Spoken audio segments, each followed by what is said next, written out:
Welcome back to the Senior Living Show. I'm Vicki Rogers. I'm here with Scott Neal, who is the president of D. Scott Neal Incorporated and founder of Caregiver Circle. Welcome back. Thank you, Vicki. Last time you were on the show, we talked about 5 different things that folks need to do with every single dollar that comes into their household.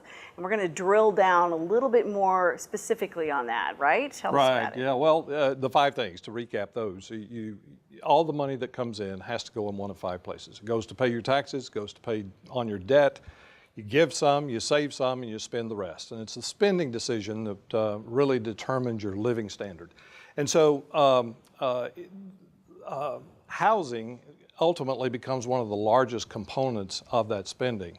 And if you're like most people who want to come and age in place, they want to stay at home, what you have to realize is that your expenses might actually go up when you start aging in place. You know, the normal things are going to always be there. You're going to want to provide for the upkeep and the maintenance, and oftentimes you might have to hire someone to be able to do that when you're aging. Then you want to keep the lights on, of course, and so you pay the utilities and the insurance.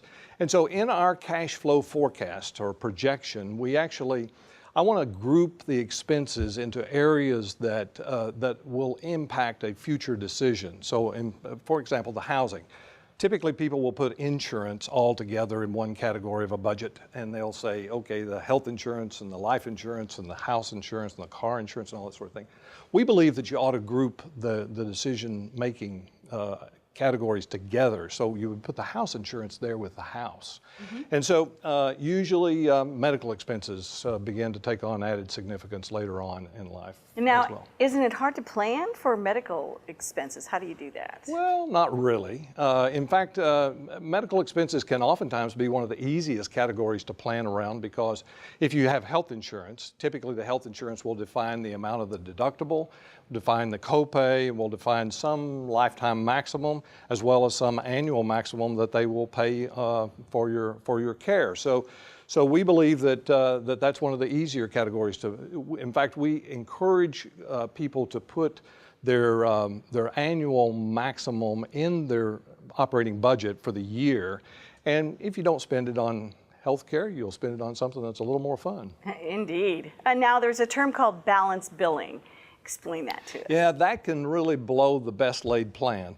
Balance billing is essentially, and it's a surprise to a lot of people. We hear lots of stories, you can find them on the web, about 6-figure balance billing or surprise billing. So let's say that you go to a hospital and you know that the hospital is in your network, but maybe many of the healthcare providers in the hospital, working in the hospital, are not in your network. And so they can bill at a higher rate, and they can send you the bill afterwards.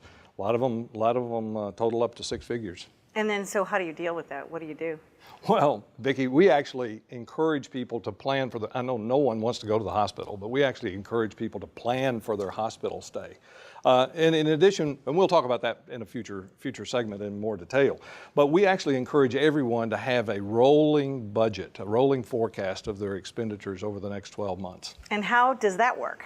Well, a rolling budget means that if you're beginning in April, say, then you start the budget in May and you roll it out until the following April. And then the following month, you drop off a month and you add a month. And so you just kind of keep that rolling forward. So you always have a look into the future, at least 12 months. And that'll deal with a lot of contingencies. I love it. Well, I know you're going to want to find out more. How can they do that? Well, we can join us at caregivercircle.com. We talk about things like this. And we will be back with more on the Senior Living Show.